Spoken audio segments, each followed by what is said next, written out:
नमस्ते दोस्तों, स्वागत है आपका फिर से एक बार सरकारी परीक्षा के यूट्यूब चैनल पे। और हम इस यूट्यूब चैनल के सीरीज में ला रहे हैं आरआरबी ग्रुप डी के प्रीवियस ईयर क्वेश्चंस को और shift wise previous year questions को डिस्कस कर रहे हैं। प्रीवियस ईयर क्वेश्चन डिस्कस करने से आपको पता चलेगा किस तरह के क्वेश्चंस पूछे जाते हैं, किस तरह की स्ट्रैटेजी हमें बनानी चाहिए, कौन सी चीज़ें इंपॉर्टेंट हैं और किन चीज़ों पर अधिक फोकस होना चाहिए, किन चीज़ों को तो ऐसा है कि पढ़ ही लेना चाहिए, इसको तो छोड़ना मतलब पाप है।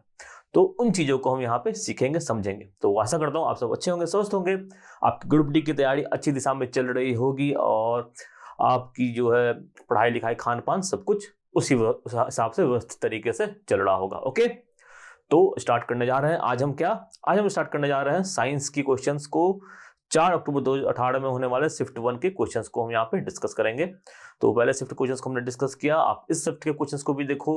आप देखो कि दोनों चीजों में क्या क्या सिमिलैरिटीज आ रही हैं, ओके, और क्या पैटर्न बन रहा है, ये भी मैं आपको समझ समझ में बताऊंगा कि क्या चीजें हैं बार बार रिपीट हो रही है और किन चीजों पर अब तो फोकस करना ही करना है, इसको मतलब छोड़ना ही नहीं है। ओके, तो स्टार्ट करते हैं विद वेरी फर्स्ट क्वेश्चन। पहला क्वेश्चन कहता है कि Dalton theory was based on the laws of, option है conservation of momentum, conservation of mass, conservation of energy, conservation of charge. Dalton आपकी थ्योरी किस पर आधारित है? मोमेंटम यानी कि संवेग के कंजर्वेशन पर, द्रव्यमान मास के कंजर्वेशन पर, एनर्जी यानी कि ऊर्जा के जो बचाव कंजर्वेशन पर, या चार्ज के आवेश के कंजर्वेशन पर। तो सही उत्तर क्या है? इसका सही उत्तर है option number B, conservation of mass. जी हाँ, तो डाल्टन साहब ने थ्योरी दी थी वो कंजर्वेशन ऑफ मास को लेकर था कि जो कुछ भी हो जाए, कोई भी जो केमिकल रिएक्शन होता है, कोई भी जो रासायनिक अभिक्रिया होती है, उसमें क्या होता है, जो द्रव्यमान है, कुल मिलाकर द्रव्यमान रिएक्शन से पहले रिएक्शन के बाद जो है वो बराबर रहेगा, सेम रहेगा। ओके, तो इस डाल्टन साहब की जो थ्योरी को थोड़ा समझे तो उन्होंने जो बेसिक थ्योरी दी थी एटम की दी थी। क्या चीज की दी थी? एटम की। एटम क्या होता है? सबसे छोटा पार्टिकल। उस वक्त माना जाता था कि एटम सबसे छोटा होता है। बाद में इसमें पता चला कि इसके भी सब पार्टिकल्स होता है, इलेक्ट्रॉन होता है, प्रोटॉन होता है, न्यूट्रॉन होता है। ओके, तो इन्होंने एटम को लेकर के जो अपनी थ्योरीज दी थी, ठीक है, इन्होंने कहा था atoms, all atoms of specific elements are identical in mass, size and other properties. However, atoms of different elements exhibit different properties and vary in mass and size. इन्होंने कहा कि जो एटम्स होती है उसकी प्रॉपर्टीज ऑलमोस्ट सेम होती है, but जो एलिमेंट्स उनकी प्रॉपर्टी अलग अलग होती है। ओके, एटम्स को क्रिएट नहीं कर सकते, इसको डिस्ट्रॉय भी नहीं कर सकते, मतलब जो भी चीज बन नहीं सकती उसे हम डिस्ट्रॉय भी नहीं कर सकते। ये बेसिकली एक साइंस का भी नियम होता है कि अगर जो चीज बनी है हम उसी को डिस्ट्रॉय कर सकते हैं, जो बनी नहीं है उसे हम डिस्ट्रॉय भी नहीं कर सकते हैं। जो जीवित जो पैदा होता है वो मरता है और जो पैदा नहीं होता है वो मरता भी नहीं है। ओके, जैसे कि एनर्जी हो गया, एटम्स कह रहे हैं कि atoms can nether be created not be destroyed. Okay, और एटम्स को इन्होंने कहा था कि छोटे छोटे पार्टिकल्स में डिवाइड नहीं की जा सकती, जबकि बाद में ये भी हुआ। एटम को भी अंदर जाके हमने देखा कि एटम में भी इलेक्ट्रॉन्स, प्रोटॉन्स, न्यूट्रॉन्स होते हैं। Okay, atoms different elements combine करते हैं और डिफरेंट कंपाउंड्स बनाते हैं, ये बात तो सत्य है। और एटम्स कैन रीअरेंज, कंबाइन और separated chemical reaction. Chemical reaction जो होते हैं उसमें एटम्स क्या होते हैं? एक एटम्स यानी कि ए बी एक कंपाउंड है, सपोज करो ए बी है, ए एक एटम है, एक दूसरा एटम है या अणु है, ये अगर रिएक्शन करके कुछ सी डी बना रहा है, कुछ हो सकता है, तो कुछ भी हो सकता है कि ये जो एटम कॉम्बिनेशन है वो अलग अलग हो, ए बी जिस तरह से इसमें दिया हो उस तरह से इसमें ना हो। ठीक है, atoms of different elements can combine with each other in fixed whole numbers ratio in order to form compounds. fixed whole number ratio में बनाते हैं, जैसे कि एक हम कंपाउंड यौगिक की बात करें, H2O की बात करते हैं। H2O में क्या है? हाइड्रोजन और ऑक्सीजन क्या है? 2:1 के अनुपात में हमेशा रहेगा। ये अनुपात जो है, ये जो रेशियो है वो बदलेगा नहीं, ये अनुपात हमेशा सेम रहेगा। ठीक है, आगे बढ़ेंगे अगले सवाल पर। अगला सवाल कहता है कि which of the following statement is are true, इनमें से कौन से कथन जो है वो सत्य है? ऑप्शन है A, solid CO2 is known as dry ice, B, particles of liquid absorb energy from surrounding to regain the energy to loss during evaporation, C, solid CO2 gets converted directly to the gaseous state. इन तीनों का मतलब समझते हैं। Solid CO2 को हम कहते हैं ड्राई आइस, आइस मतलब बर्फ, तो सूखा बर्फ ड्राई आइस कहते हैं किसको? जो कार्बन डाइऑक्साइड गैस होता है, इसका अगर हम ठोस प्राप्त, ये गैस में रहता है, इसको ठोस मतलब सॉलिड में रखते हैं तो ये क्या हो जाता है? ये हो जाता है ड्राई गैस। और इसके काफ़ी सारे एप्लीकेशंस होते हैं, जो वैज्ञानिक के फील्ड में, मेडिकल के फील्ड में होता है, इसको रेफ्रिजरेंट के रूप में यूज किया जाता है। ठीक है, तो ये काफ़ी महत्वपूर्ण कंपाउंड होता है, उसके बारे में सवाल आने के चांसेस होते हैं। तो आपको ड्राई आइस और इससे जुड़े और भी फैक्ट है कि ये सॉलिड CO2 तो होता ही है, और इसके क्या क्या यूजेज होते हैं, क्या क्या इसका आवश्यकताएं क्या क्या है, इसकी कहाँ कहाँ हम इसका प्रयोग में लाते हैं इसको, तो ये आपको जानना यहाँ पे जरूरी होता है कि ड्राई आइस को हम लोग यूज कहाँ कहाँ करते हैं। ओके, दूसरा जो बात कर रही है, particles of liquid absorb energy from surroundings to regain energy lost during evaporation, तो ये सही बात है। इवेपोरेशन क्या होता है? इवेपोरेशन होता है कि कोई भी जो तरल पदार्थ है वो क्या हो जाता है? वो आसपास से ऊर्जा लेके जो लैटेंट हीट है उसको अब्सॉर्ब करता है और वेपर में बदल जाता है। जो लिक्विड है वो वेपर में बदल जाता है, ठीक है, मतलब गैस के फॉर्म में बदल जाता है बिना बॉइलिंग पॉइंट पे पहुंचे हुए। कैसे? आसपास से जो लैटेंट एनर्जी का जुगाड़ करता है और वो बन जाता है। लैटेंट एनर्जी भी एक टर्म है जिसके बारे में सवाल पूछा जा सकता है। लैटेंट एनर्जी क्या होता है? लैटेंट एनर्जी वो होता है जो छुपा हुई एनर्जी इसको बोलते हैं, जो एनर्जी है वो छुपी हुई है। और यही एनर्जी जो होती है वो इस्तेमाल होती है किसमें? मैटर के स्टेट को चेंज करने में, यानी कि कोई भी सॉलिड से लिक्विड हो रहा है, ठीक है, या लिक्विड से गैस हो रहा है, तो इसमें क्या होगा? इसमें लैटेंट एनर्जी का इस्तेमाल किया जाता है, लैटेंट एनर्जी का इस्तेमाल इसमें होता है। ओके, और यही लैटेंट एनर्जी जो है हमको बॉइलिंग पॉइंट से पहले मिल जाता है तो क्या हो जाता है? इवेपोरेशन हो जाता है, ठीक है। तो बस सिंपल सा बात है, साइंस विज्ञान क्या है, समझने की चीज़ है। अगर आप क्रमवार क्रोनोलॉजिकल ऑर्डर में चीज़ों को समझोगे तो क्या होगा? आपके लिए आसानी होगी पढ़ने में, समझने में, और ज़्यादा से ज़्यादा अच्छी फैक्ट्स आप याद कर पाएंगे एग्जाम पर्पज से, ठीक है। तो साइंस काफ़ी स्कोरिंग है, मैं मानता हूँ, क्योंकि साइंस में आपको बस आपने जो चीज़ों को समझने एक बार समझ में आने लगा ना तो आप बहुत अच्छा स्कोर कर लोगे, ठीक है। आपको बस क्या है, एक चीज़ से दूसरी चीज़ को रिलेट करना है। तो अभी जैसे कि एग्जाम में अगर अधिक समय तो है नहीं, बट अगर आप ग्रुप डी की प्रिपरेशन स्टार्टिंग से स्टार्ट करो तो मैं तो कहूँगा बहुत बेसिक सी बात है, आप एनसीईआरटी की पुस्तक का पालन करो। एनसीईआरटी जो है कम से कम जो है वो 6ठी से 10वीं के साइंस के एनसीईआरटी तो आप पढ़ ही लो, ठीक है। मैक्सिमम क्वेश्चन इससे आते हैं, इससे बाहर 1-2 क्वेश्चन आते हैं, बट जो अधिकतम क्वेश्चन जो कहाँ आते हैं वो 6ठी से 10वीं तक के साइंस की बुक में आपको देखने को मिल जाएंगे।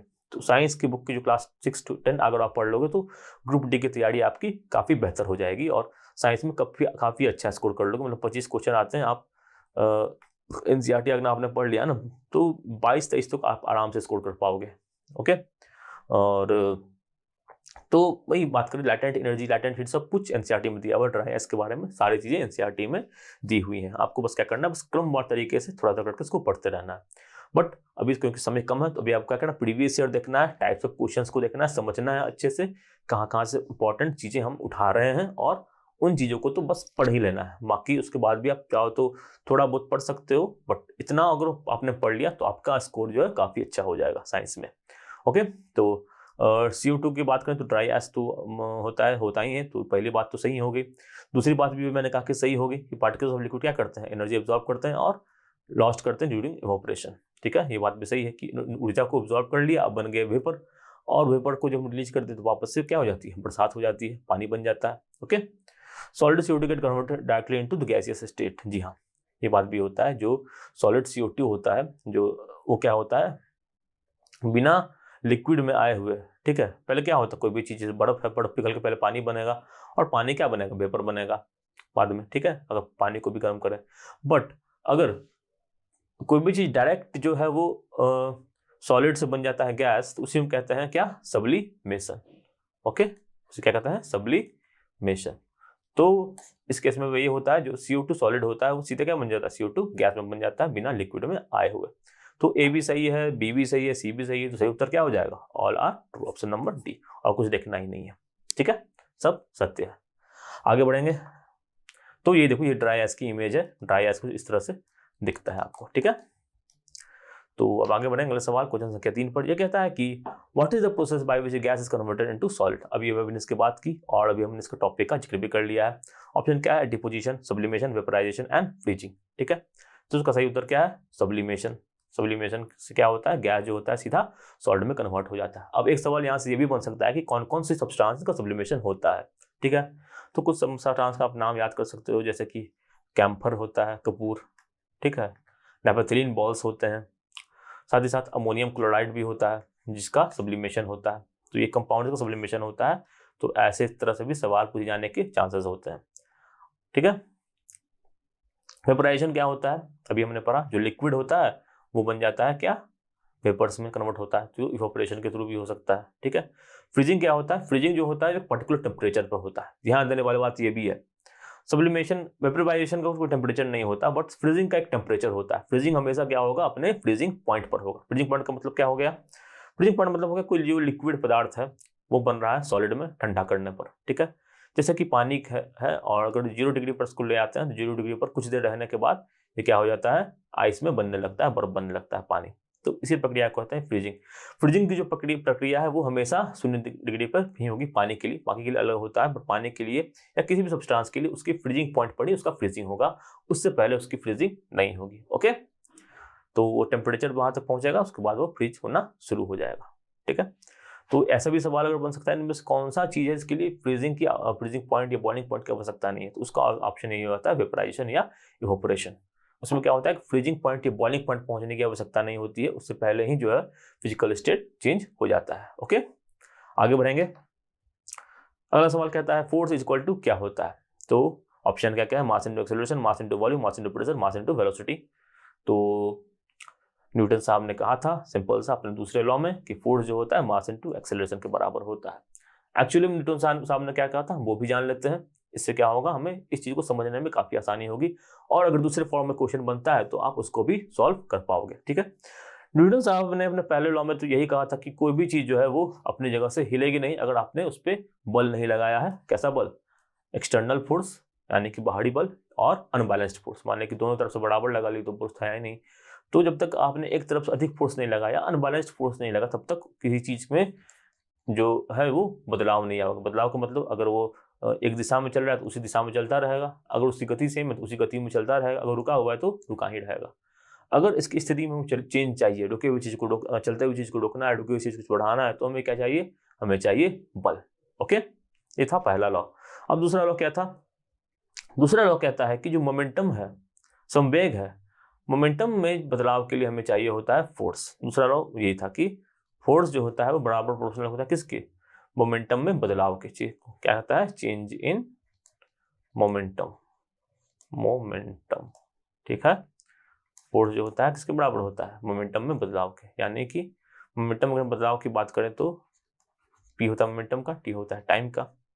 पी किसके लिए यूज होता है, पी यूज होता है मोमेंटम के लिए, अक्सर मोमेंटम के लिए पी यूज होता है। ठीक है, यहाँ पे मैंने पी यूज किया, del P by del T. Momentum किसके बराबर होता है, मास और वेलोसिटी के, स्पीड और मतलब कि द्रव्यमान और गति के, यानी कि मास और स्पीड के। ठीक है, बाय टाइम हो गया।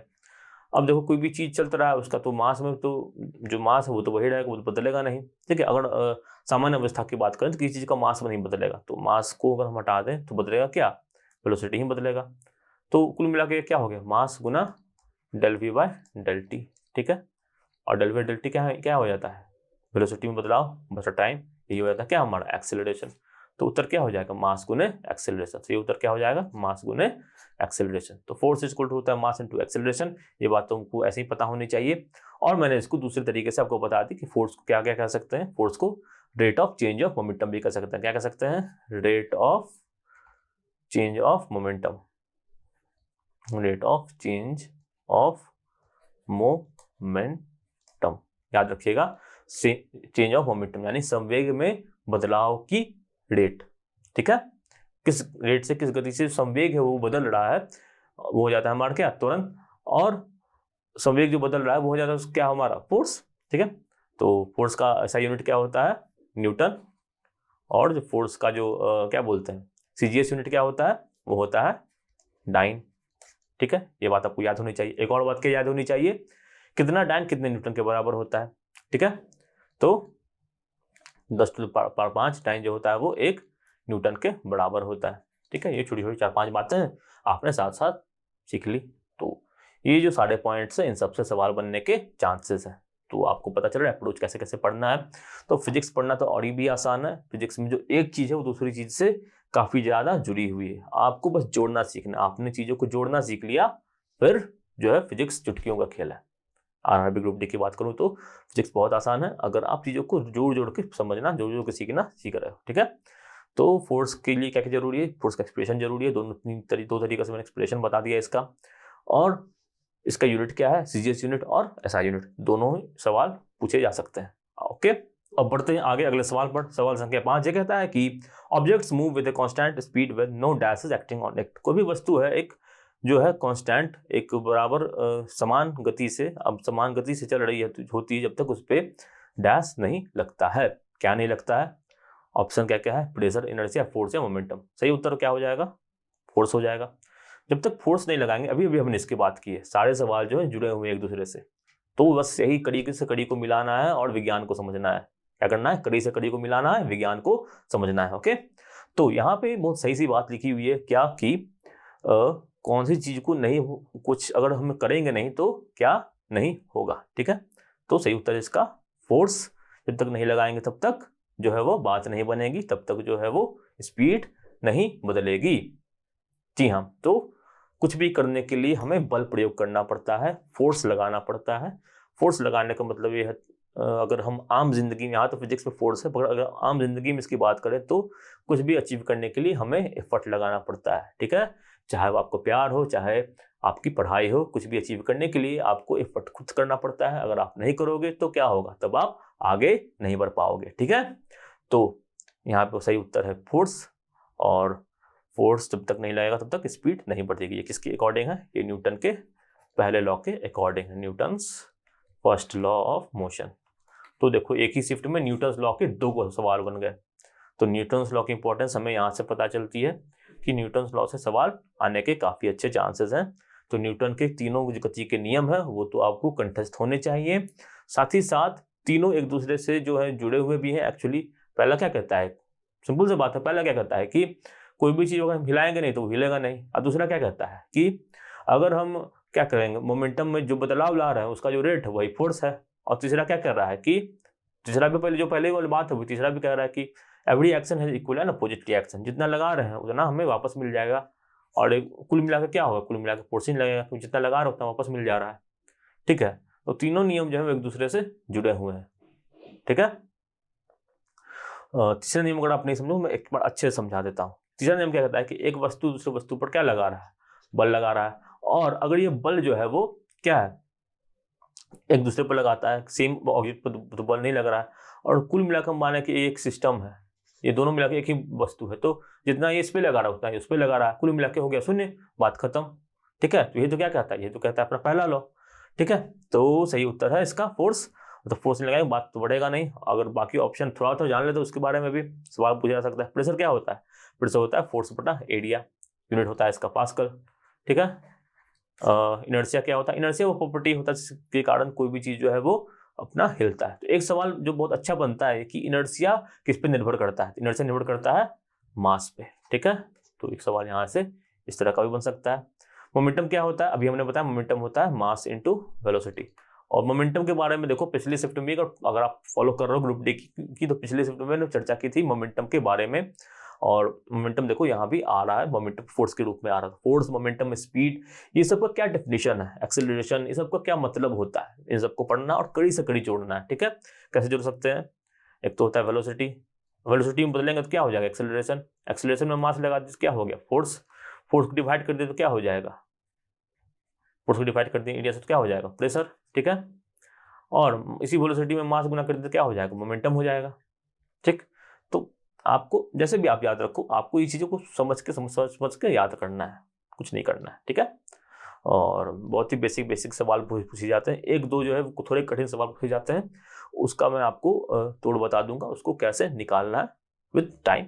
जैसे जैसे हम कंटिन्यू करेंगे चीज़ों को समझेंगे, आप खुद भी समझ सकते हो, और मैं आपको बताते चलूंगा कि क्या क्या चीज़ें पढ़नी है, क्या क्या चीज़ें हमें पे बहुत ज़्यादा फोकस नहीं करना है। ठीक है, आप हमारे चीज़ें पढ़ो, बट समय कम है तो हमें फोकस्ड स्टडी करनी है। क्या क्या जो पढ़ना ही पढ़ना है वो तो आप नोट कर लो। तो जैसे न्यूटन्स लॉ पावर रिपीट हो रहा है तो ये तो भाई पढ़ना ही पढ़ना है। ठीक है, बढ़ते हैं अगले सवाल पर, सवाल संख्या 6 फिर आ गया भाई। A force of 10 newtons acting on an object, the object displaced through 5 meter in the direction of force, then the work done is, यहाँ पे बात होगी वर्क डन की। वर्क डन के फोर्स के सवाल बार बार रिपीट हो रहे हैं, तो मैकेनिक्स का जो पूरा पार्ट होता है इसको तो आपको अच्छे से पढ़ना चाहिए। और न्यूमेरिकल्स भी आते हैं, तो न्यूमेरिकल्स बहुत भारी आते नहीं है, बस आपको फॉर्मूला पता होगा, फॉर्मूला पर डाल देना है, गुना कर देना है। गुना करना तो गणित में अमित सर ने सिखाया हुआ है, तो बस वही करना है। ये कहता है कि force of 10 newton acting on an object, तो object is displaced through 5 metre in the direction of force and the work done is, एक जो वस्तु पे बल लगाया गया है 10 न्यूटन का। ठीक है, 5 मीटर का ये विस्थापन करता है, डिस्प्लेसमेंट करता है, फोर्स की दिशा में करता है, तो वर्क डन कितना होगा। वर्क डन के पहले जानते हैं क्या होता है, वर्क डन कितना होता है, force into displacement into cos of theta. Theta क्या होता है, थीटा दोनों के बीच का एंगल होता है, जो फोर्स लगा रहा है, जो डिस्प्लेसमेंट हो रहा है, उसके बीच का जो एंगल है वो क्या हो गया हमारा थीटा हो जाएगा। ठीक है, अब जिस दिशा में फोर्स लग रहा है उसी दिशा में क्या हो रहा है, बल भी लग रहा है, तो थीटा क्या हो जाएगा, शून्य हो जाएगा। और कॉस शून्य कितना हो जाता है, अमित सर के स्टूडेंट होगा तो पता हो कॉस शून्य होता है कितना, 1। और एफ एस इंटू 1 कितना हो जाता है, फोर्स इंटू डिस्प्लेसमेंट। तो जो दोनों के बीच एंगल है ही नहीं, तो सीधा सीधा क्या करना है, फोर्स को गुना कर देना है डिस्प्लेसमेंट से, हमें मिल जाएगा वर्क डन। अगर एंगल दे दिया तो हमें यूज करना ये formula F S cos theta, ठीक है। और अगर 90 दे दिया तो सोचना ही नहीं है, क्यों, कॉस 90 क्या हो जाता है, शून्य हो जाता है। जब दोनों के बीच का एंगल 90 है, शून्य हो ही गया, तो हम क्यों इतना जोड़ घटा कर, हम जहां भी देखेंगे जीरो मार देंगे आंसर, ठीक है। फिलहाल आते हैं इस सवाल पे। Force of 10 newton acting on the force, 10 Newton का फोर्स लग रहा है, डिस्प्लेसमेंट है 5 मीटर और फोर्स की दिशा में ही लग रहा है। सीधा सीधे क्या करना है, गुना करना है, 5 न्यूटन इंटू 10 न्यूटन इंटू 5, कितना आ गया आंसर, 50 न्यूटन मीटर, ठीक है, 50 न्यूटन मीटर या 50 जूल। तो देखो यहाँ पे जो है सवाल के साथ साथ ये क्या कर रहा है, ये ऑप्शन से भी कंफ्यूज करने की कोशिश कर रहा है, बुड़बक समझता है, तो ऐसा नहीं है। यहाँ में क्या करना है कि पता होना चाहिए किस चीज का यूनिट क्या है और यूनिट कहाँ से आया है। तो आपको अगर इसका यूनिट दोनों तरीके से पता होगा तो आप इस सवाल में कंफ्यूज नहीं होंगे, ठीक है। अगर आपको पता होगा कि वर्क डन जो है, वर्क का है, इसका यूनिट जूल भी होता है, इसका अगर हम फोर्स से गुना करके डिस्प्लेसमेंट निकाल रहे हैं तो न्यूटन होता है, फोर्स का होता है मीटर, तो उसका यूनिट क्या होता है, न्यूटन मीटर भी होता है। तो दोनों में उत्तर हो सकता है, पहली बात आपको ये। तो ये आपको -50 जूल देके कंफ्यूज कर रहा है, ठीक है। तो उत्तर आया 50, आपको 50 न्यूटन मीटर भी देख रहा है, तो आपको 50 न्यूटन मीटर आंसर मार देना है, कुछ नहीं सोचना है, ठीक है। दूसरा ऑप्शन क्या है, 50 वाट, अब ये तो हो ही नहीं सकता, वाट तो यूनिट किसका है, वाट यूनिट है पावर का। साथ साथ यूनिट भी आप दिमाग में याद करते चलिए, यहाँ भी नोट करते चलेंगे तो बेहतर होगा। तो वाट किसका यूनिट है, पावर का, न्यूटन फोर्स का, तो ये भी नहीं हो सकता। -50 तो ये भी, लेकिन न्यूटन दिया हुआ है, तो यहाँ भी आप कंफ्यूज हो सकते हैं। जहां कंफ्यूज हो सकते हैं वहां बात को पकड़ो, ठीक है। जहां जहां लगता है कि कंफ्यूजन होता है वहां बात को पकड़ो, किन चीजों में हम कंफ्यूज कर सकते हैं, किन चीजों में हमारा दिमाग भटक रहा है, ठीक है। कहाँ ध्यान भटक रहा है, कहाँ मन अटक रहा है, ये सब हमें अपने साथ लेके चलना है। हमें इन चीजों को देखना है, ऑब्जर्व करना है कि कहाँ क्या दिया हुआ है, ठीक है। हड़बड़ी में मार देंगे कोई भी 50 हो जाएगा गलत। तो यहाँ मारना 50 newton metre, option number D, और यही उत्तर है सही, ठीक है।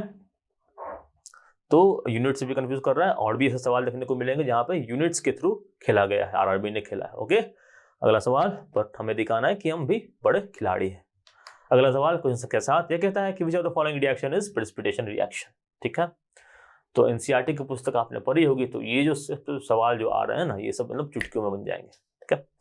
प्रेसिपिटेशन रिएक्शन क्या होता है, पहले ऑप्शन समझ लेते हैं। ऑप्शन देखते हैं क्या क्या है, calcium carbonate plus calcium oxide plus carbon dioxide, sodium sulphate plus barium chloride देता है क्या, barium sulphate plus sodium chloride, lead plus copper chloride देता है lead chloride plus copper, methane plus oxygen देता है कार्बन डाइऑक्साइड प्लस वाटर, ठीक है। Precipitation reaction क्या होता है, प्रेसिपिटेट वो चीज होता है जो पानी में घुलता नहीं है। और कोई भी रिएक्शन पानी में हो रहा है और वो चीज घुल जा रहा है तो क्या होगा, प्रेसिपिटेशन रिएक्शन नहीं होगा, ठीक है। और कोई भी चीज ऐसा मिल रहा है जो कि एक प्रेसिपिटेट के फॉर्म में हमें अलग से मिल रहा है, तो वो क्या हो जाएगा, वो वहां पे क्या हो जाएगा, वो प्रेसिपिटेशन रिएक्शन कहलाएगा। कोई भी चीज हमें पानी में मिल रहा है जो कि घुल नहीं रहा है तो वो कहलाएगा क्या, प्रेसिपिटेशन रिएक्शन, ठीक है। यहाँ प्रेसिपिटेशन रिएक्शन कौन सा है, option number B, sodium sulphate plus barium chloride plus barium sulphate plus sodium chloride, ये ऑप्शन नंबर बी सही। अगर हम इसे इक्वेशन के फॉर्म में लिखें तो क्या हो जाएगा, sodium sulphate Na2SO4 Na2SO4 plus barium chloride BaCl2, ये क्या कर देता है, barium sulphate BaSO4 plus sodium chloride NaCl, ठीक है। तो ये जो रिएक्शन है, यहाँ पे 2 लगा देंगे तो बैलेंस हो जाएगा। तो ये जो रिएक्शन आप देख रहे हो, तो सोडियम क्लोराइड तो पानी में घुलता है, नमक होता है, ये तो पानी में घुलता है, जो हम खाते हैं वो पानी में घुलता है, हमें पता है। बट बैरियम सल्फेट जो है वो पानी में नहीं घुलता है, ये व्हाइट प्रेसिपिटेट के रूप में जमा हो जाता है। तो इसीलिए इस प्रक्रिया को कहते हैं क्या, प्रेसिपिटेशन रिएक्शन, और जो बन रहा है क्या, प्रेसिपिटेट। इस तरह का रिएक्शन एक और नाम देता है डबल डिस्प्लेसमेंट रिएक्शन। अब देखो यहाँ पे क्या हो रहा है, ये इसका साथ छोड़ के चला गया इसके साथ, और ये इसका साथ छोड़ के चला गया इसके साथ। तो जहां पर साथ बदलता है वहां पे क्या होता है, डबल डिस्प्लेसमेंट रिएक्शन होता है। और डिस्प्लेसमेंट रिएक्शन कहाँ होता है, जैसे कि एग्जांपल देख लो, लीड प्लस कॉपर क्लोराइड क्या रहता है, लीड क्लोराइड प्लस कॉपर। तो यहाँ पे क्या हो रहा है, क्लोराइड जो है वो कॉपर का साथ छोड़ के चला गया लीड के साथ, और कॉपर रह गया अकेला। तो जहाँ पे एक अकेला आदमी बच जाता है वो होता है डिस्प्लेसमेंट रिएक्शन, और यहाँ अकेला आदमी कोई बचा नहीं है वो क्या हो गया, वो हो गया आपका डबल डिस्प्लेसमेंट रिएक्शन, ठीक है। बढ़ते हैं आगे अगले सवाल पर। क्वेश्चन संख्या 8 कहता है कि how many hydrogen atoms are present in one molecule of ethanol. Option है 6 4 7 5 यानी कि 6 4 7 5। इथेनॉल यानी कि जो होता है C2H5OH और ये बेसिकली शराब होता है और कंजप्शन तो करना नहीं चाहिए, पहली बात। और दूसरी बात कि जो इसमें पूछा जा रहा है कि हाउ मेनी हाइड्रोजन एटम्स इसमें होते हैं, तो यहाँ पे बच्चे कहाँ कंफ्यूज हो सकते हैं कि यार C2H5 है, ठीक है, तो 5 ही होगा। कभी कभी OH भूल गए, नहीं, OH को भूलना नहीं है, OH में भी एक हाइड्रोजन है, तो कुल मिलाकर हाइड्रोजन कितना हो गया 6। तो केमिकल फॉर्मूला बेसिक जो कंपाउंड्स होते हैं उनका तुम्हें पता होना ही चाहिए। इथेनॉल हो गया, इथेनॉइक एसिड हो गया, ठीक है, विनेगर जिसको कहते हैं, हेक्सेन, मीथेन, ये सब जो गैसेस होते हैं उनके केमिकल फॉर्मूला आपको अच्छे से पता होने चाहिए। इनके कुछ बेसिक रिएक्शंस होते हैं वो भी आपको पता होने चाहिए, ठीक है। तो यहाँ पे कुल कितने हो गए 6, तो उत्तर हो जाएगा 6। इथेनॉल में होता है कितना 6 C2H5OH। और इसके जो रिएक्शन होते हैं उससे भी सवाल पूछे जा सकते हैं। जैसे एक रिएक्शन होता है इथेनॉल और एसिड का, उसको क्या कहते हैं, उसको कहते हैं एस्टरीफिकेशन रिएक्शन, ठीक है। तो ऐसे भी सवाल बनने के चांसेस रहते हैं। तो ऑर्गेनिक केमिस्ट्री से भी 1-2-3 अच्छे सवाल आते हैं इस तरह के। कंपाउंड बेस्ड तो बहुत सारे सवाल पूछे जाते हैं, जिसका तो जो भी इंपॉर्टेंट कंपाउंड्स होता है जिनके हम ज़्यादातर आम जिंदगी में यूज़ करते हैं, तो उसके बारे में भी आपको जरूर पता होना चाहिए, ठीक है। अब आगे बढ़ेंगे सवाल, यानी क्वेश्चन संख्या 9 पर। यह कहता है कि resistivity of conductor depends upon. Electricity से भी सवाल आ रहे हैं, लगातार आ रहे हैं, तो इलेक्ट्रिसिटी टॉपिक भी इंपॉर्टेंट है। रेजिस्टेंस, रेसिस्टिविटी, वोल्टेज, पावर, इन सबका क्या अर्थ होता है, क्या तात्पर्य होता है, हमें उसको समझना है। तो ये क्वेश्चन बहुत इंटरेस्टिंग है, कई बार कई एग्जाम पूछा गया है, और इसको एक कॉन्सेप्चुअली आप समझोगे तो कभी नहीं भूलोगे। मैं अभी बताता हूँ आपको। तो resistivity of a conductor depends upon, option कहता है material, B area of cross section, C length, या D all the given option, ठीक है। तो दो चीजें होती है, एक तो होता है रेसिस्टिविटी, एक होता है क्या रेसिस्टेंस, प्रतिरोधकता। रेसिस्टेंस मतलब क्या, रोकना, किसी भी चीज को रोकना। तो रेसिस्टेंस जो होता है वो क्या होता है, करंट को रोकने का काम करता है, ठीक है। रेसिस्टेंस जो है वो दो चीजों पर निर्भर करता है। किन चीजों पर निर्भर करता है, एक की जो हमारा कंडक्टर है जिसे पास हो रहा है करंट, हर कंडक्टर में रेसिस्टेंस होता है, तो जिससे करंट पास हो रहा है उसके जो लंबाई है लेंथ पर डिपेंड करता है, और क्रॉस सेक्शनल एरिया पर डिपेंड करता है। अब देखो जितना ज्यादा ये मुंह खोलेगा, जितना ज्यादा खुला रहेगा, उतना ज्यादा क्या होगा, पास होगा, ठीक है। तो उतना क्या होगा, रेसिस्टेंस, प्रतिरोधकता कम हो गया। जितना ज्यादा जा रहा है उतना प्रतिरोधकता कम हो गया, और जितना लंबा रहेगा उतना अधिक समय लगेगा उसको जाने में, ठीक। तो क्या हो जाएगा, प्रतिरोधकता लंबाई के साथ बढ़ेगा। तो हमने क्या सीखा, जो रेसिस्टेंस होता है वो बढ़ता है या डायरेक्टली प्रोपोर्शनल होता है लेंथ के, और जो होता है वो इनवर्सली प्रोपोर्शनल होता है किसके, क्रॉस सेक्शनल एरिया के। इन दोनों को मिला दें तो क्या बनता है, R प्रोपोर्शनल टू L/A, और इसको हटा के कांस्टेंट लगा दे तो क्या होता है, R equal to row L/A, और ये हो जाता है हमारा क्या, रेसिस्टिविटी। अब आप पूछोगे कि resistivity of conductor depends upon, तो अगर आपने झट से मार दिया एरिया ऑफ क्रॉस सेक्शन और लेंथ और material all the given options, तो हो जाएगा क्या, गलत। क्यों गलत होगा, यहाँ पर रेसिस्टेंस का बात नहीं हो रहा है, यहाँ बात हो रहा है रेसिस्टिविटी की, जो कि है ये चीज। ये जो चीज है रेसिस्टिविटी, ये पूरी तरह से प्रॉपर्टी होती है जो मटेरियल कंडक्टर है उसका। रेसिस्टेंस लेंथ और एरिया पर डिपेंड करता है, लेकिन रेसिस्टिविटी जो होती है वो डिपेंड करती है जो मटेरियल हम यूज कर रहे हैं कंडक्टर बनाने के लिए उसका, और जो अभी टेम्परेचर है उसका, ठीक है। तो दो चीजों पर निर्भर करता है, क्या चीज पे, टेम्परेचर पर और मटेरियल पर, ठीक है। तो यहाँ ऑप्शन क्या क्या है, मटेरियल है, तो मटेरियल हो जाएगा सही उत्तर। इन दोनों पर निर्भर नहीं करता, ठीक है। तो सही उत्तर क्या हो जाएगा यहाँ पे, material. Resistivity of conductor depends upon material, और टेम्परेचर भी रहा तो टेम्परेचर भी इसका ऑप्शन होगा, ओके। बढ़ते हैं आगे अगले सवाल पर। क्वेश्चन संख्या 10। सवाल कह रहा है कि which process of fusion of sperm and ova results in the formation of single structure called zygote. Option है फ्रेगमेंटेशन, फर्टिलाइजेशन, सेक्सुअल रिप्रोडक्शन या टिश्यू कल्चर। तो ये सवाल भी थोड़ा कंफ्यूज कर सकता है। सवाल कहता है कि जो स्पर्म होता है, ओवा होता है, उसके फ्यूजन से जो जाइगोट बनता है उस प्रक्रिया को कहते क्या है, ठीक है।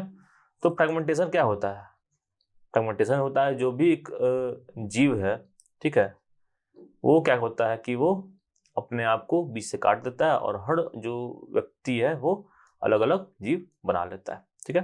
तो होता है फ्रेगमेंटेशन। एक होता है फर्टिलाइजेशन, जो कि सेक्सुअल रिप्रोडक्शन का एक हिस्सा होता है। फर्टिलाइजेशन में क्या होता है, जो स्पर्म होता है, सेल्स होते हैं, वो जो ओवा से मिलते हैं और एक जाइगोट का निर्माण करते हैं। तो सही उत्तर तो फर्टिलाइजेशन ही हो गया इसका। और सेक्सुअल रिप्रोडक्शन क्या होता है, इस पूरे प्रोसेस को बोलते हैं। ठीक है, प्रोसेस फर्टिलाइजेशन जो जाइगोट है, जाइगोट क्या बन जाता है, जाइगोट बन जाता है एम्ब्रियो।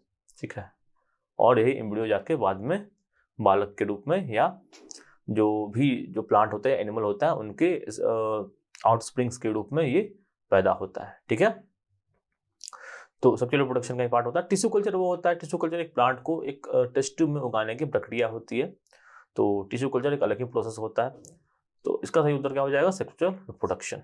तो सवाल कहाँ से आ सकते हैं, रिप्रोडक्शन चैप्टर से आ सकते हैं। रिप्रोडक्शन चैप्टर दो तरह के होते हैं, सेक्सुअल एंड एसेक्सुअल। ठीक है, सेक्सुअल रिप्रोडक्शन किन कौन से जीव करते हैं, एसेक्सुअल रिप्रोडक्शन कौन से जीव कर सकते हैं, एसेक्सुअल रिप्रोडक्शन क्या क्या टाइप्स होते हैं, जैसे कि फ्रेगमेंटेशन होता है, फ्यूजन होता है, अमीबा कैसे करता है, अमीबा करता है मैट्रिफिजन के थ्रू, इसी तरह होता है मल्टीपल फ्यूजन होता है। ठीक है, इस तरह बर्ड फॉर्मेशन के थ्रू भी होता है, स्पोर फॉर्मेशन के थ्रू भी होता है। ये सारी चीजें आपको दिमाग में रहनी चाहिए। ठीक है, आगे बढ़ेंगे। अगला सवाल क्वेश्चन संख्या 11 कहता है कि sound generated by single frequency is called. Sound के बारे में पिछली वीडियो में भी चर्चा की गई थी। तो इसका ऑप्शन क्या क्या है, ए टोन, वेवलेंथ, एम्पलीट्यूड या पिच। सवाल कहता है कि एक सिंगल फ्रीक्वेंसी की जो साउंड होता है उसको क्या कहते हैं। ठीक है, तो आप देखो वेवलेंथ, एम्पलीट्यूड, पिच क्या है, ये सब एक जो वेव होता है इसका प्रॉपर्टी होता है। वेवलेंथ क्या होता है, एक साउंड है जो यहाँ से यहाँ दूरी ट्रैवल कर रहा है, तो एक पूरा ऑसिलेशन करने में इसको जो दूरी ट्रैवल किया वही हो जाता है क्या, वेवलेंथ। ठीक है, और एम्पलीट्यूड क्या होता है, सबसे ऊपर जो मीन पोजीशन से जितना ऊपर जा रहा है वेव, यानी कि आवाज कैसे बढ़ता है, कंप्रेशन और रिएक्शन से बढ़ता है। ठीक है, तो ये देखो यहाँ पे जो वेव ऊपर नीचे जो जा रहा है, तो ऊपर जितना जा रहा है, जितना मैक्सिमम दूरी कवर कर रहा है, वही क्या हो जाता है, वही हो जाता है हमारा एम्पलीट्यूड। अगर सवाल आता है कि लाउडनेस किस पे डिपेंड करता है, लाउडनेस डिपेंड करता है एम्पलीट्यूड पे। अगर सवाल आता है कि पिच किस पे डिपेंड करता है, तो वो डिपेंड करता है इसके फ्रीक्वेंसी का, यानी कि 1 सेकंड में कितना बार ये ऑसिलेशन कर रहा है, जिसके पे आता है फ्रीक्वेंसी पे होता है। ठीक है, तो ये तो बात होगी इसकी। अब सवाल पे आते हैं, इसका सही उत्तर क्या होगा। तो ये तीनों सही उत्तर नहीं होगा, सही उत्तर क्या हो जाएगा, ऑप्शन नंबर ए, टोन।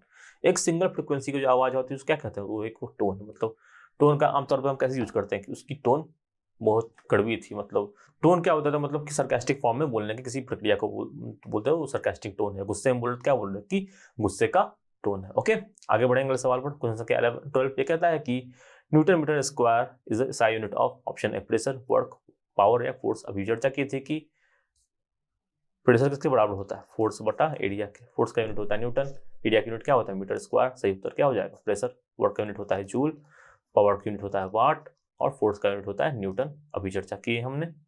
ठीक है, पावर का यूनिट क्या होता है, वाट, फोर्स का यूनिट होता है न्यूटन। ओके, वर्क के साथ साथ एनर्जी का यूनिट भी क्या होता है, जूल। एनर्जी का यूनिट ही मेनली जूल भी होता है। ठीक है, और एनर्जी का यूनिट क्या क्या होता है, कैलोरी होते हैं। ठीक है, किलो जूल के फॉर्म में भी कभी कभी लिखते हैं। ठीक है, तो सारे जो यूनिट्स हैं, यूनिट्स के देख लो काफी सवाल आ रहे हैं। तो फंडामेंटल यूनिट्स का जो चैप्टर होता है उसको हमें अच्छे से समझना है, हर चीज का यूनिट क्या क्या होता है, किस किस तरह से यूनिट बनता है। जैसे न्यूटन मीटर स्क्वायर, इसको पास्कल भी कहते हैं। ठीक है, क्या कहते हैं, इसको पास्कल कहते हैं। तो आप बस याद कर लो कि पास्कल प्रेशर का यूनिट होता है, तो आपका काम नहीं बनेगा। आपको पता होना चाहिए प्रेशर होता है न्यूटन बटा मीटर स्क्वायर के। ठीक है, तो विज्ञान को जो रटना नहीं है, समझ समझ के आराम आराम से पढ़ना है, प्रोसेस करना है दिमाग में। ठीक है, दिमाग में प्रोसेस कर लिया, फिर काम बन गया। और क्या क्या जो एक्सट्रैक्ट का क्या क्या पढ़ना है वो तो आप यहाँ से सीख ही रहे हो। ठीक है, बढ़ते हैं अगले सवाल पर। क्वेश्चन संख्या 13 यह कहता है chemical formula of ferrous sulphate crystal is. Ferrous sulphate crystal बन जाता है, उसका केमिकल फार्मूला क्या होता है। ऑप्शन क्या क्या है, Fe4.4H2, Fe4.5H2, Fe4.6H2, Fe4.7H2।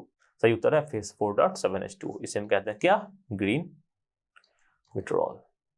ठीक है, ये हरा रंग का होता है इसका क्रिस्टल, और ब्लू रंग का जो क्रिस्टल होता है वो क्या होता है, CuSO4.5H2। तो कॉपर सल्फेट का क्रिस्टल क्या होता है, CuSO4.5H2। और आपको अगर ध्यान होगा तो ये जो 5H2 है, पिछले वीडियो में मैंने बताया था, इसको कहते हैं क्या, वाटर ऑफ क्रिस्टलाइजेशन। और उसके संबंध में भी सवाल आया हुआ था पिछले पेपर में। तो सवाल जो आ रहे हैं वो एक ही तरह के ही आ रहे हैं, और तुम्हें उन चीजों को तो स्पेशली अच्छे से ध्यान देके पढ़ना है। वाटर क्रिस्टलाइजेशन को अगर आपने पढ़ लिया तो हो सकता है एक सवाल तो आएगा, और वो सवाल आप कर दोगे। तो बाकी याद क्या क्या रखना है कि वाटर ऑफ क्रिस्टलाइजेशन कौन से कंपाउंड में कितना लग रहा है, एक तो ये भी याद करना है कि कॉपर सल्फेट में 7H2O लग रहा है, सॉरी फेरस सल्फेट में 7H2O लग रहा है, कॉपर सल्फेट में 5H2O लग रहा है, जिप्सन में 2H2O लग रहा है, ठीक है, प्लास्टर ऑफ पेरिस में 1/2H2O लग रहा है। तो इस तरह से जहाँ पे जो वाटर ऑफ क्रिस्टलाइजेशन का इस्तेमाल हो रहा है वहां पे हमें ध्यान देना है। ओके, अगले सवाल पर पढ़ते हैं 14 पर।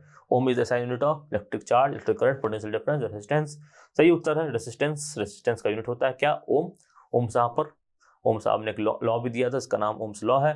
वो कहता है कि जो पोटेंशियल डिफरेंस भी होता है वो किसके बराबर होता है? करंट और रेजिस्टेंस के गुना के बराबर होता है एक टेम्परेचर पर, ठीक है। तो ओम्स लॉ से भी सवाल बन सकता है। चार्ज की बात करें, चार्ज यूनिट क्या होता है? कूलम्ब होता है।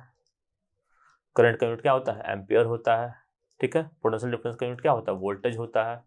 और ये किन किन साइंटिस्टों के नाम पर, तो कौन से साइंटिस्ट के नाम पर है? आपको ये भी मतलब पता होना चाहिए। सवाल ऐसे भी आ सकते हैं कि जो कोई भी यूनिट है उसके SI यूनिट जो है वो कौन से साइंटिस्ट के नाम पर दिया गया है। ओके, आगे बढ़ेंगे अगले सवाल पर। क्वेश्चन संख्या 15 ये कहता है कि porter lifts a luggage of 12 kg from the ground and put it on his head 1.5 meter above the ground. Calculate the work done by him on the luggage. ठीक है, वर्क डन से एक और सवाल, न्यूमेरिकल का सवाल। Work done से numerical का सवाल पिछले वाले शिफ्ट में भी आए थे, मतलब जैसे पिछले शिफ्ट जो हमने डिस्कस किया तो उसमें भी आए थे और इसमें भी आए हैं। तो वर्क डन के न्यूमेरिकल्स तो आते ही, इसको आपको अच्छे से पढ़ना है, फॉर्मूले को याद करना है। सिंपल सा फॉर्मूला है, क्या है? Work done equal to force into displacement into cos theta. Theta 0 यहाँ भी है क्योंकि सीधे हम यहाँ से उठा के उस पर रख रहे हैं, ठीक है। तो क्या कर रहे हैं, सामान को यहाँ पे सीधा उठा के हम लोग अपने माथे पर रख रहे हैं, तो इसी दिशा में हम फोर्स भी लगा रहे हैं, ठीक है। तो 12 kg का क्या है? सामान है, रखा हुआ है जमीन पे, और इसका हेड कितना है? 1.5 मीटर ऊपर है, इसका सर है। तो हमें कितना ले चलना पड़ेगा इसको? 12 kg को हमें 1.5 मीटर ले जाना है। तो वर्क कितना हो जाएगा? 12 इंटू 1.5, ठीक है, 12 इंटू 1.5। और का सही उत्तर फिर क्या हो जाएगा? अगर आप इसको मल्टीप्लाई करें, 12 kg है और 1.5 मीटर है, और इस पे लगा देंगे क्या? 10, क्योंकि फोर्स कितना लग रहा है? फोर्स लग रहा है mg के बराबर। 12 kg का मास है और जो g लग रहा है वो कितना है? 10, ठीक है। अब न्यूटन में निकालेंगे तो 12 kg इंटू 10। अगर ऐसे बात किया जाए कि 12 kg वेट है, कभी ऐसा सवाल पूछा 12 kg वेट दिया हुआ है, तो 12 kg वेट कितने के बराबर होता है? 120 न्यूटन के बराबर होता है अगर g 10 है, ठीक है। जबकि g 10 है, नहीं भी दिया तो भी हम 10 मानेंगे। अगर g दिया हुआ 9.8 तो g हम 9.8 मानेंगे। ओके, जी क्या होता है? एक्सेलरेशन ड्यू टू ग्रेविटी 9.8 होता है। कहीं कहीं लिखा होता है, कहीं 10 होता है। तो जैसा पेपर में दिया हुआ है वैसा लेके चलेंगे, नहीं दिया है तो 10 मान के भी कैलकुलेट कर सकते हैं, ठीक है। तो अब 12 इंटू 1.5 इंटू 10, यानी कि बेसिकली हमको क्या करना? 12 गुना करना 15 से, कर देंगे तो क्या आ जाएगा? 180 आएगा। 180 joule is the correct answer, ठीक है। तो कैलकुलेशन की छोटी छोटी चीजें हम गणित में सीखते हैं, यहाँ भी इस्तेमाल बिल्कुल करें, खुल के करें। बढ़ेंगे अगले सवाल पर। क्वेश्चन संख्या 16 ये कहता है कि areolar tissues fills the space dash the organ, support the dash organ and repairs the tissues. Option है outside internal, outside external, inside internal, inside external. Areolar tissues का काम अगर हम पता होगा, आप जानते हो कि जो अंदर का जो हम ऑर्गन होता है उसे प्रोटेक्ट करने का काम करता है और उसके जो टिश्यूज को रिपेयर करने का काम करता है। तो इनसाइड द ऑर्गन और इंटरनल ऑर्गन्स, ठीक है। तो ऑप्शन नंबर सी इसका सही उत्तर हो जाएगा। तो जो प्लांट टिश्यूज होते हैं उसके काम काफी इंपॉर्टेंट होते हैं, जैसे कि यहाँ पे है एनिमल टिश्यूज है, उसके क्या क्या टाइप्स है? थर्मल टिश्यूज होता है, कनेक्टिव टिश्यू होता है, मस्कुलर टिश्यू होता है और नर्वस टिश्यू होता है। कनेक्टिव टिश्यू भी 4 टाइप का होता है, इसमें एक टाइप होता है एडोलर, ठीक है, एक टाइप होता है बोन, एक टाइप होता है मसल, खून मांस दोनों होता है कनेक्टिव टिश्यू। एक होता है कार्टिलेज जो हमारे कान वान में होता है, कान के पास होता है, नाक के पास होता है, पतली सी जो होती है ना, जो नाक के पास देखो ये वाले से जो हिलते रहता है वैसा कार्टिलेज बोलते हैं, नाक के पास भी होता है। तो ये सब तो हो गया कनेक्टिव टिश्यूज का हिस्सा। तो बाकी टिश्यूज के भी क्या क्या टाइप होते हैं और टाइप से जो क्वेश्चन बनता है, इन सबके फंक्शंस क्या क्या होते हैं वहां से भी क्वेश्चन बनता है, और ये कहाँ पाए जाते हैं, कौन से अंगों में पाए जाते हैं, यहाँ से भी एक सवाल बन सकता है। तो यहाँ पे देखो, areolar tissues fills the space inside the organ, supports the internal organ and repairs the tissues. Areolar tissues के बारे में बात की गई है। तो ये कनेक्टिव टिश्यूज होते हैं, कहाँ कहाँ पाए जाते हैं? मसल स्किन के बीच में पाए जाते हैं, नर्व्स के पास पाए जाते हैं, ब्लड वेसल्स के पास पाए जाते हैं, बहुत सारे सेल्स होते हैं, बहुत सारे फाइबर्स होते हैं। तो एडोलर टिश्यूज के बारे में सवाल आया हुआ है, अन्य टिश्यूज के बारे में भी सवाल पूछा जा सकता है। तो प्लांट टिश्यूज, एनिमल टिश्यूज, इनके टाइप जो छोड़ के जाएगा बहुत बड़ा पाप करके जाएगा, ठीक है। बढ़ेंगे अगले सवाल क्वेश्चन के 17 पर। यह कहता है कि dash gives evidence of evolutionary relationships. Option A rocks, B ocean beds, C river beds या डी फॉसिल। सही उत्तर है फॉसिल। फॉसिल क्या होता है कि बहुत सालों तक अगर कोई जीव बहुत पहले था, वो मर के दब गया और उसका जो फॉसिल है वो लाखों मिलियन साल बाद उसका फॉसिल मिलता है, मतलब कि उसके डेड रिमेन्स मिलते हैं। और ये डेड रिमेन्स बहुत ही समय बाद जाके कोयला वगैरह में बन जाते हैं, पेट्रोल वगैरह में बन जाते हैं, तो वो तब एज ए फ्यूल यूज होता है, तो इसीलिए उन्हें हम कहते हैं फॉसिल फ्यूल्स। बट यहाँ पे जो समझने की बात है, जो फॉसिल्स होते हैं उनसे हमें पता चलता है कि हमारा इवोल्यूशन कैसे हुआ था। उनके जो स्ट्रक्चर आते हैं, जैसे कि हमें पता चला कि हम आ रहे हैं वानर के थ्रू, वानर के थ्रू हमारा इवोल्यूशन हुआ है। ये हमें कैसे पता चला? ये हमें इवोल्यूशंस के थ्रू पता चला कि उनकी जो शरीर का, जो पहले के जो मानव थे उनका शरीर का जो स्ट्रक्चर मिला, अभी के जो मानव उनके शरीर का जो स्ट्रक्चर मिल रहा है, उनमें क्या डिफरेंसेस, कैसे कैसे हम इवॉल्व हुए हैं, हमें इन चीज़ों का पता चला। ठीक है, कैसे कैसे हमें ऑर्गन्स विकसित हुए हैं अपने अकॉर्डिंग टू यूज, जैसे हम यूज करने, तो उसी के से हम इवोल्यूशनरी रिलेशन से पता चलते हैं कैसे, फॉसिल्स के थ्रू। पढ़ेंगे आगे अगले सवाल पर। क्वेश्चन संख्या 18 कहता है कि who discovered the theory of nuclear forces. Option है एसन बोस, बी हिडेकी फुकुवा, सी जेसी बोस या डी जे थॉमसन। चारों महान साइंटिस्ट हैं। इसका सही उत्तर है ऑप्शन नंबर बी हिडेकी फुकावा। इन्होंने nuclear theory of nuclear forces की बात की थी। न्यूक्लियर फोर्स को थोड़ा सा बहुत बेसिक से समझेंगे। जैसे कि हमारा ये एटम है, एटम में क्या होता है, एक होता है न्यूक्लियस। ठीक है, न्यूक्लियस में क्या होता है, न्यूक्लियस में होता है हमारा न्यूक्लियॉन्स। न्यूक्लियॉन्स में क्या होता है, मतलब प्रोटॉन होता है और इलेक्ट्रॉन होता है। इलेक्ट्रॉन तो बाहर घूम रहा है, इसको मतलब नहीं है, तो प्रोटॉन और न्यूट्रॉन होता है। तो प्रोटॉन और न्यूट्रॉन क्या होता है, न्यूक्लियस कहते हैं। और जो भी न्यूक्लियॉन्स होता है इनमें आपस में एक फोर्स लगता है। अब प्रोटॉन है, दोनों पॉजिटिव चार्ज है, तो पॉजिटिव बीच में क्या होता है, रिपल्सन होता है। बट अब इसको बांध के रखना है, तो कैसे बांध के रखेंगे, कुछ फोर्स चाहिए, तो वही फोर्स होता है न्यूक्लियर फोर्स। ये जो इलेक्ट्रोस्टैटिक फोर्स रिपल्सन होता है इससे काफी अधिक होता है। ठीक है, और ये कब काम करता है, जब एक फड़मी का दोनों में डिस्टेंस होता है, 10⁻⁻15 मीटर का डिफरेंस होता है।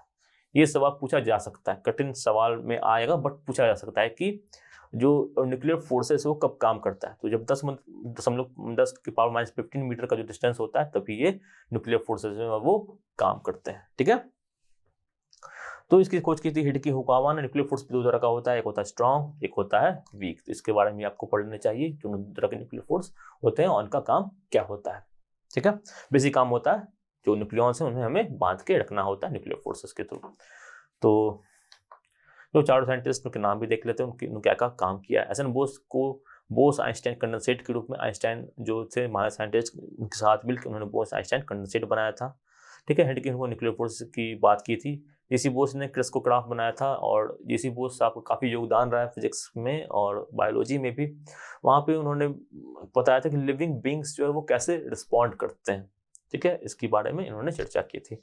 जे थॉमसन का नाम आप सब जानते हैं, इन्होंने इलेक्ट्रॉन की डिस्कवरी की थी और एटम का प्लम पडिंग मॉडल बनाया था। दोनों से सवाल यहाँ से बन सकते हैं। डिस्कवरी ऑफ इलेक्ट्रॉन किन्होंने की थी, जे थॉमसन ने की थी। प्लम पडिंग मॉडल किनका था, वो जे थॉमसन साहब का था। इलेक्ट्रॉन का प्लम पडिंग मॉडल का था, बहुत पहला जो बेसिक मॉडल था, जिसमें कहा कि एक तरबूज जैसा हमारा एटम होता है और इसके अंदर पॉजिटिव चार्ज होते हैं और कुछ नेगेटिव चार्ज ऐसे ऐसे पड़े हुए होते हैं। बट ये थ्योरी फेल हो गई और बाद में काफ़ी एटॉमिक थ्योरीज उसके बाद आती गई। ठीक है, जैसे कि बोर्ड साहब का भी आया बाद में, और वो कुछ हद तक अभी भी चलता है। अब बढ़ते हैं अगले सवाल पर। सवाल संख्या 19 से कहता है कि unsaturated hydrocarbons add hydrogen in presence of catalyst such as. Option A nickel and cadmium, B nickel and hydrogen, C nickel and पॉलिडियम या डी निकल एंड रेडियम। ठीक है, अनसैचुरेटेड जो हाइड्रोकार्बन्स होते हैं वो हाइड्रोजन ऐड करते हैं किसके प्रेजेंस में। ऑप्शन क्या क्या है, निकल कैडमियम, निकल हाइड्रोजन, निकल पैडियम एंड प्लेडियम एंड रेडियम। सही उत्तर क्या है, option number C nickel and Palladium. ठीक है, तो कैटलिस्ट क्या होता है, कैटलिस्ट वो होता है किसी की रिएक्शन जो हो रही है उसकी प्रक्रिया को उत्तेज या घटाने का काम करता है। तो अनसैचुरेटेड हाइड्रोकार्बन्स क्या होता है, वो हाइड्रोकार्बन्स जिनमें दो कार्बन के बीच में डबल बॉन्ड होता है या ट्रिपल बॉन्ड होता है, ये दोनों क्या होते हैं, अनसैचुरेटेड हाइड्रोकार्बन्स होते हैं। ठीक है, तो अगर इन्हें सैचुरेटेड बनाना है, सैचुरेटेड मतलब जो सारे कार्बन्स जो है वो सिंगल बॉन्ड वाला है, तो क्या होता है, हाइड्रोजन को ऐड किया जाता है। हाइड्रोजन ऐड करेंगे तो क्या होगा, तभी हाइड्रोजनेशन रिएक्शन होगा, और निकल और पैडियम के प्रेजेंस में ये रिएक्शंस होते हैं। तो सही ऑप्शन नंबर सी। ठीक है, तो अब आते हैं सवाल संख्या 20 पे। सवाल संख्या 20 क्या कहता है कि which of the following inert gas is placed in period 5।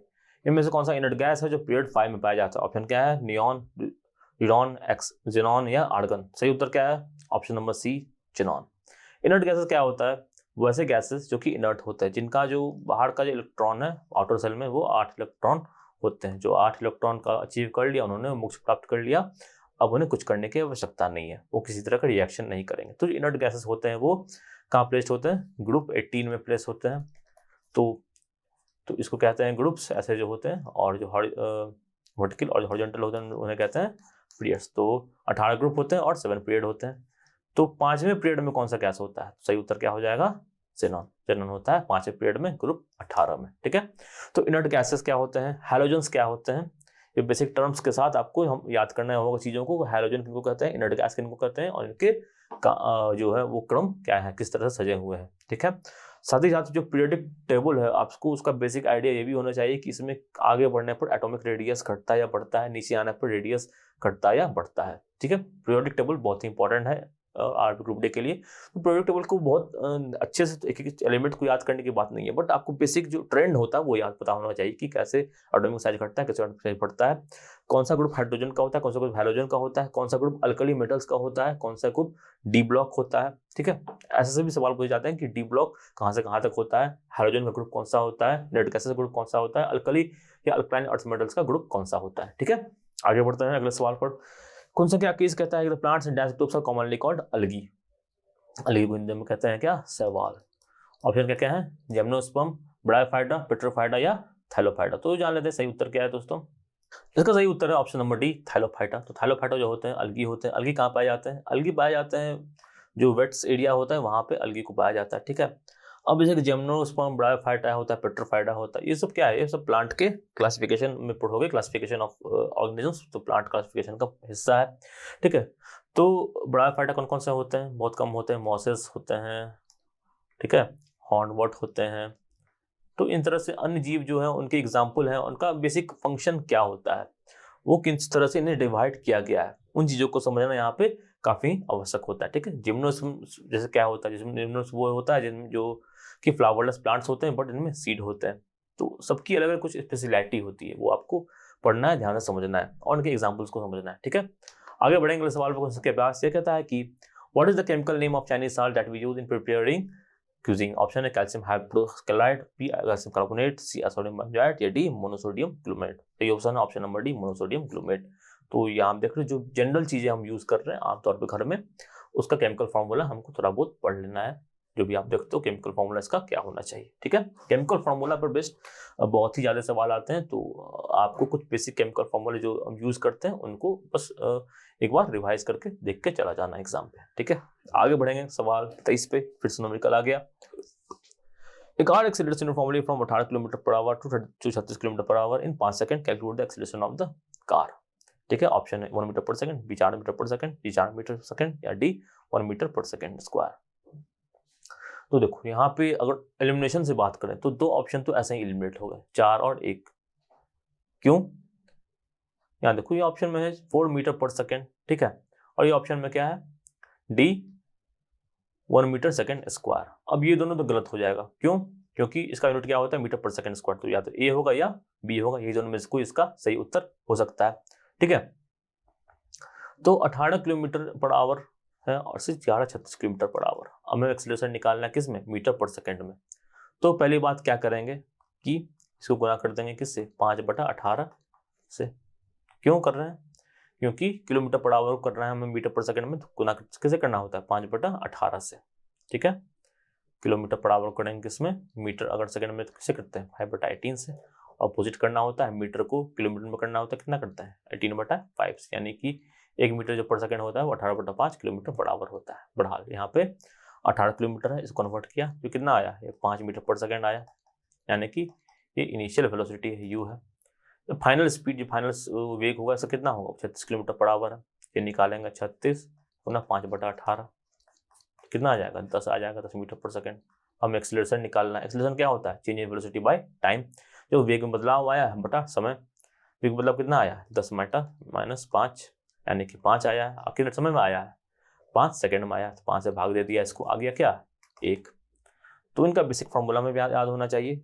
और यूनिट्स की जानकारी होनी चाहिए। अगर इसमें कोई भी यूनिट मीटर पर सेकंड स्क्वायर में नहीं होता तो हम सीधा सीधी ऑप्शन ए मान लेते, बट एक और है इसलिए हमें यहाँ पे कैलकुलेट करना पड़ गया। तो ये थोड़ा थोड़ा दिमाग आपको लगाना है। यूनिट्स का ज्ञान हो तो आप इजीली कर सकते हो। यूनिट्स का ज्ञान होना जरूरी है। इससे आप ये होगा कि एक तो एलिमिनेट कर पाओगे, दूसरी बात कंफ्यूजन के टाइम में आप जो है वो देख पाओगे कि कौन सा उत्तर सही हो सकता है। ठीक है, तो अब इसी के साथ बढ़ते हैं अगले सवाल यानी क्वेश्चन संख्या 24 पर। यह कहता है कि in Mendel's product will dash appear before nickel. Option है ACO, BRB, CMO या DSR। तो सही उत्तर ऑप्शन नंबर CO यानी कि कोबाल्ट। कोबाल्ट आता है निकल से पहले। जान लेते हैं ये जो प्रोडक्टेबल कौन सा है। ये मेंडलीव साहब का है। मेंडलीव साहब का प्रोडक्टेबल एक काफ़ी अच्छा प्रोडक्टेबल था और इसमें काफ़ी सारी खास बातें थी जिनके बारे में भी आपको पढ़ना चाहिए। तो अब यहाँ पे हम देखें कि कोबाल्ट जो निकल है वो कहाँ पे है। निकल यहाँ पे, इससे जस्ट पहले क्या आ रहा है, कोबाल्ट आ रहा है। ठीक है, तो यहाँ पे जो था इसको अब कैसे याद रखें कौन चीज़ पहले और कौन चीज़ बाद में आ रहा है। तो ये बेस्ट किस पे था, ये बेस्ट था एटॉमिक मास पे। एटॉमिक मास का आपको यानी कि कुछ आइडिया हो गया तो आप इसको निकाल सकते हो, आप इसको ध्यान में रख सकते हो। ठीक है, आपको बेसिक आइडिया होगा कौन सा एटॉमिक मास किसका अगर अधिक है किससे कम है तो आप इसको निकाल भी सकते हो। अगर आपको ये भी याद रहे कि जो RB, MO, SR तीनों की एटॉमिक जो मास है वो इससे जो है वो क्या है, कम है, कंपेरेटिव नहीं है, तो अभी आप पता कर लोगे कोबाल्ट जो है उसका सही उत्तर होगा। ओके, मेंडलीव पीरियोडिक टेबल की और भी खास बातें हैं, थोड़ा बहुत जान लेते हैं कि ये बना कब 1869 में। इनमें कुछ कैप्स ऐसे के एलिमेंट्स के लिए दिया गया था जो कि बाद में खोजा गया। तो ये भी सवाल में आ सकता है कि एक और बोरोन जो नाम पहले दे दिया गया था वो बाद में क्या हो गया, स्कैंडियम हो गया। एक एल्युमिनियम पहले नाम दे दिया गया था वो बाद में क्या हो गया, गैलियम हो गया। एक और सिलिकॉन पहले नाम दे दिया गया था वो बाद में क्या हो गया, वो हो गया जर्मेनियम। ठीक है, तो ये तीनों भी इंपॉर्टेंट है, पूछे जा सकते हैं। पढ़ेंगे अगले सवाल पर। क्वेश्चन संख्या 25 ये कहता है कि और ball travelling with speed more than the velocity of sound it's said to be ultrasonic, infrasonic, supersonic या डी हाइपरसोनिक। सही उत्तर ऑप्शन नंबर सी सुपरसोनिक। तो जो साउंड की गति से अधिक कोई भी चीज घूमती है उसे हम कहते हैं सुपरसोनिक। ठीक है, अल्ट्रासोनिक वो क्या होता है, अल्ट्रासोनिक होता है जिसकी जो फ्रीक्वेंसी है वो 20 हर्ट्ज 4 हर्ट्ज से यानी हमारे सुनने वाले हर्ट्ज से अधिक होती है। इंफ्रासोनिक इसकी 20 हर्ट्ज से कम होती है। ये चीजें जो पिछले वीडियो में भी आई थी। तो साउंड के बारे में अल्ट्रासोनिक, इंफ्रासोनिक, सुपरसोनिक सब क्या होता है ये अक्सर पूछा जाता है, तो ये आपको दिमाग में फिट हो जाना चाहिए। ठीक है, तो ये थे 25 क्वेश्चन 4 अक्टूबर के शिफ्ट के 2018 वाले।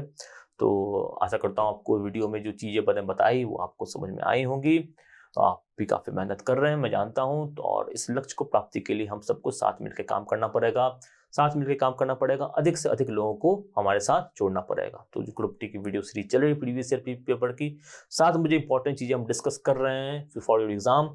और जो भी हमारे फैकल्टीज़ हैं अमित सर, सूरज सर जो मेहनत कर रहे हैं और आपकी जो मेहनत है, इन सबको कंबाइन करने के लिए अगर आप चाहते हैं कि बहुत ही बड़ा बहुत ही अच्छा इम्पैक्ट आए और आपका रिजल्ट बहुत ही जो है हमारी मेहनत है वो सफल हो, तो आपको करना है क्या है कि इन वीडियोस को ज़्यादा से ज़्यादा शेयर करना है, इस सीरीज को शेयर करना है और ज़्यादा से ज़्यादा लोगों तक, ज़्यादा से ज़्यादा जो एस्पिरेंट्स हैं उन तक पहुँचाना है, ताकि जो सही इन्फॉर्मेशन है, जो चीज़ें इंपॉर्टेंट है वो हम सब जान सकें, समझ सकें। और जो बेहतर डिस्कशंस होती है, अगर आप कमेंट सेक्शन में आप डालो कि कोई भी चीज़ें ऐसे हम मिस आउट कर रहे हैं या कोई भी चीज़ें जो हमें और ऐड ऑन करनी चाहिए, तो वो भी आप डाल सकते हैं। तो आप इन वीडियोस को लाइक करिए, शेयर कीजिए, ज़्यादा से ज़्यादा कमेंट कीजिए अपने विचारों को और अपना ख्याल रखिए, स्वस्थ रहिए, तैयारी अच्छे से करते रहिए। धन्यवाद, मिलते हैं जल्द ही अगले वीडियो में।